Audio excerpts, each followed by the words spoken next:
Islamic habits now in preparation to make the most of Ramadan, inshallah. Step 1, you already know I'm going to say sunnah fasting. Mondays, Thursdays, the white days of the month, whatever works for you. I'm going to keep reminding you for the next 5 months, so start now and start stacking that barakah and momentum now. And of course, see my other videos for tons of tips on how to fast most efficiently when it comes to nutrition and everything else. Step 2, praying your sunnah prayers, specifically the sunnah prayers after Isha, as often as you can, and hopefully attending Isha at the masjid. This way you start to get used to the idea of praying Taraweeh, so it's a breeze to make that transition in Ramadan when your iman is even further elevated by the blessings of Ramadan. May Allah make it easy for all of us, and in many ways He already has, because Isha is much earlier now to where it's very easy to attend it at the masjid because it's not like 10 p.m. anymore. So boom, show up at 8, 8:15, whatever time Isha is at your masjid, and inshallah, by the permission of Allah, let's make it happen. Even if it's just a few days a week, showing up for Isha alone will gain you the rewards of praying for half the night. And if you add Fajr the next day on top of that at the masjid, you're going to get the rewards of praying the whole night, inshallah. Even after getting 7 to 9 hours of sleep. Subhanallah, Allahu Akbar. The winter is such a great time, mashallah. Step number 3, tahajjud. Okay, wake up 30, maybe 60 minutes before Fajr, because now Fajr is like super late, it's not even that early, and boom, you'll easily be able to pray tahajjud and gain the massive rewards and the special time of dua acceptance at the last third of the night when you wake up for tahajjud. And also, if you're sunnah fasting, you're going to be up for suhoor anyways, but you should still pray tahajjud on the days even if you're not sunnah fasting. So let's say that you're sunnah fasting Mondays and Thursdays, you can still pray tahajjud every single day because it's very easy to wake up for tahajjud right now. And then once Ramadan comes around, you're going to be so used to praying tahajjud or qiyam al-layl to where you're going to get 70 times good deeds for it, and you'll be able to do it more consistently, inshallah, hopefully every single day in Ramadan. All right, step number 4, cut out music. If you're somebody who listens to music, or you know somebody who listens to music who you need to share this video with. So there was a point where I was like,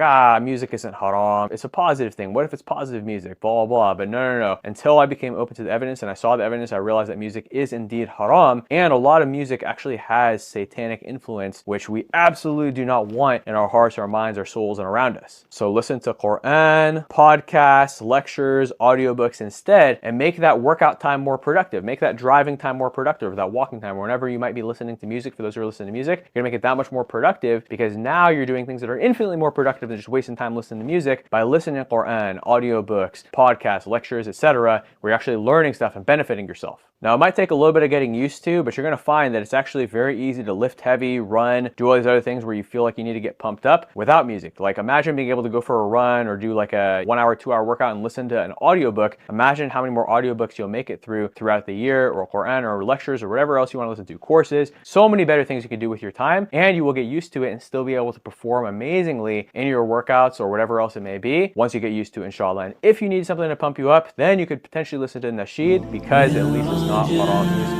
And then finally, tip number 5 is start reading the Quran every single day, whether it's in your language, whether it's in English, whether it's in Arabic, whatever language you understand. Obviously, if you understand Arabic, read it in Arabic, but if you don't understand Arabic, then you can read it in English or your native language. And if you feel like it's hard to time manage this with everything else you have going on, even though we all know that we should make time for the Quran, read it after Fajr every single day until sunrise, whether you're at the masjid or not, because this is going to be an amazing routine that you're going to start to look forward to every single day, inshallah. And once you fall in love with the Quran, your entire life changes. In fact, it's going to be one of the things that's going to help you to get rid of music. So you're going to find that if you love music, and it's going to drive it out, and your heart's going to be filled with a much more fulfilling love that gives you a much deeper sense of fulfillment, as opposed to this dopamine, highs and lows of music, whatever it may be, that many people fall into when it comes to music. And the beautiful thing too is, even if you don't speak Arabic right now, as you read the Quran in English or your native language, and then you can read a little bit of Arabic with it, you're going to start to learn Arabic, so that by the time that Taraweeh comes around in Ramadan, you'll be sitting there listening to the beautiful, or standing there listening to the beautiful recitation, and you're going to feel so good, inshallah. And if you're sitting there at Taraweeh, follow my mobility tips and fitness tips to get your knees right, inshallah. And if it's like a car accident or something, may Allah make it easy for you and give you shifa. But if you have no excuse to not be mobile and able-bodied, and to have the stamina to stand for 20 rakat of Taraweeh without knee pain, back pain, whatever it may be, then it is time to start taking care of your body, as we talk about in all the tips on this page, inshallah. But the point is, when you fall in love with the Quran, you start learning a little bit of Arabic, it makes Taraweeh the most enjoyable experience ever, instead of feeling like you're suffering and not understanding anything. So I want to end with a very important dua, which is, may Allah make us of those who love the Quran, whose hearts are filled with the Quran, whose hearts are steadfast on the deen. Ameen. And Allahumma balighna Ramadan. May Allah make it so that we all make it to Ramadan and make the most of this Ramadan. And may Allah make us all a means to inspire those around us and share good information with those around us, to give them and inspire them to have a better Ramadan as well, so we gain that barakah as well, and so they do as well. And may He forgive us and answer all of our prayers and du'as. Ameen.